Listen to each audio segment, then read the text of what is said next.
इस वीडियो में हम गणित की दुनिया में कुछ उपसमुच्चय अर्थात सबसेट्स की बात करेंगे। तो आइए हम समुच्चय n से शुरुआत करते हैं। ये समुच्चय प्राकृत संख्याओं अर्थात नेचुरल नंबर्स का समुच्चय है और इसके अवयव हैं 1, 2, 3, 4 इत्यादि। इन समुच्चयों को हम चित्र के माध्यम से समझेंगे। तो हम यहाँ n बना लेते हैं। ये हमारा n है। अगला समुच्चय है w और ये पूर्ण संख्याओं अर्थात होल नंबर्स का समुच्चय है। इस समुच्चय में सभी प्राकृत संख्याओं के साथ जीरो भी शामिल है। तो हम कह सकते हैं कि यह समुच्चय समुच्चय n से बड़ा है, क्योंकि इस समुच्चय में समुच्चय n के साथ कुछ और भी शामिल है। यदि हम इसका चित्र बनाएं तो वो कुछ इस प्रकार होगा। ये हमारा w है और इसमें n शामिल है और कुछ और भी शामिल है और वो कुछ और यहाँ पे जीरो है। आइए अब हम अगला समुच्चय देखते हैं। अगला समुच्चय है z और ये पूर्णांकों अर्थात इंटीजर्स का समुच्चय है। इस समुच्चय में n और w में जो भी अवयव हैं वो सारे अवयव तो हैं ही, इसके अलावा और भी अवयव हैं। पूर्णांक ऋणात्मक भी होते हैं। तो हमारे पास 0, 1, 2, 3, इसके अलावा ऋणात्मक 1, ऋणात्मक 2, ऋणात्मक 3 इत्यादि हैं। और यदि हम इसको चित्र में देखना चाहें तो वो कुछ इस प्रकार होगा। z जिसमें w है और w जिसमें n शामिल है। अगला समुच्चय है q और इसको हमने समुच्चय निर्माण रूप में लिखा हुआ है। सभी x का समुच्चय जहां x p बटे q के बराबर है और जहां p और q पूर्णांक है और q शून्य नहीं है। तो यहाँ पर x p बटे q के रूप में है, अर्थात यहाँ पर हम भिन्नों की बात कर रहे हैं और यहाँ पर p और q दोनों ही पूर्णांक हैं और यहाँ पर q जीरो के बराबर नहीं है, क्योंकि अगर q जीरो होगा तो यहाँ पर x अपरिभाषित हो जाएगा। तो इस तरह ये q परिमेय संख्याओं अर्थात रैशनल नंबर्स का एक समुच्चय है। यहाँ पर इन सभी पूर्णांकों को हम p बटे q रूप में लिख सकते हैं, अर्थात सभी पूर्णांक परिमेय संख्याएं होती हैं।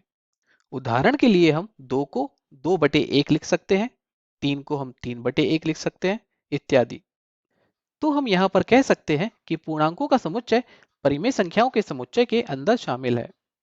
और यदि हम परिमेय संख्याओं के समुच्चय को चित्र के रूप में देखें तो वो हमें कुछ इस प्रकार दिखाई देगा।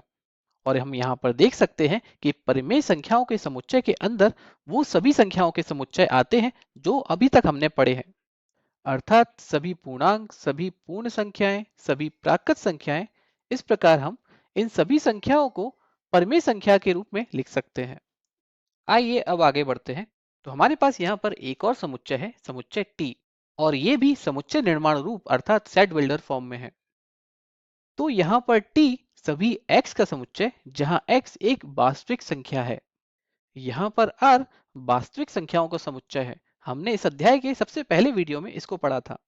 और x q से संबंधित नहीं है, अर्थात हम यहाँ पर इस पैटर्न को तोड़ रहे हैं, अर्थात इस समुच्चय का पिछले समुच्चय से कोई संबंध नहीं है।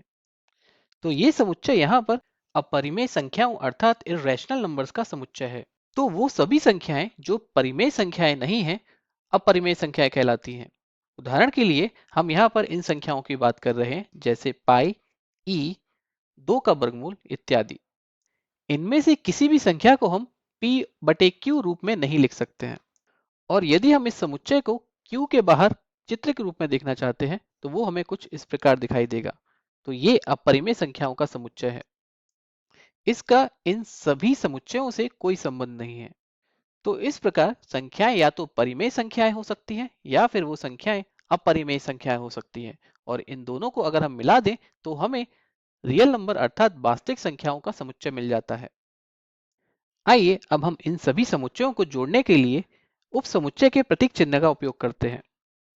तो यहाँ सबसे छोटा समुच्चय है n और n w का उपसमुच्चय है, अर्थात प्राकृत संख्याएं पूर्ण संख्याओं का उपसमुच्चय होती हैं। और यहाँ w z का सबसेट अर्थात उपसमुच्चय होता है, अर्थात यहाँ पूर्ण संख्याओं का समुच्चय पूर्णांकों के समुच्चय का उपसमुच्चय होता है। और z q का उपसमुच्चय होता है, अर्थात पूर्णांकों का समुच्चय परिमेय संख्याओं के समुच्चय का उपसमुच्चय होता है। और Q इस बड़े समुच्चय का अर्थात वास्तविक संख्याओं के समुच्चय का उपसमुच्चय होता है। तो इस प्रकार यह श्रृंखला है। तो यदि आप इस श्रृंखला को ध्यान से देखें तो यहाँ पर आप देखेंगे कि प्राकृत संख्याएं सिर्फ पूर्ण संख्याओं का उपसमुच्चय नहीं होती हैं, बल्कि ये पूर्णांकों का भी उपसमुच्चय होती हैं, परिमेय संख्याओं का भी उपसमुच्चय होती हैं और वास्तविक संख्याओं का भी उपसमुच्चय होती हैं। तो यह एक श्रृंखला है। लेकिन यहाँ पर टी कहाँ है? टी वास्तविक संख्याओं का उपसमुच्चय होती है। टी के लिए बस हम इतना ही कहेंगे क्योंकि टी का बाकी समुच्चयों से कोई संबंध नहीं होता है।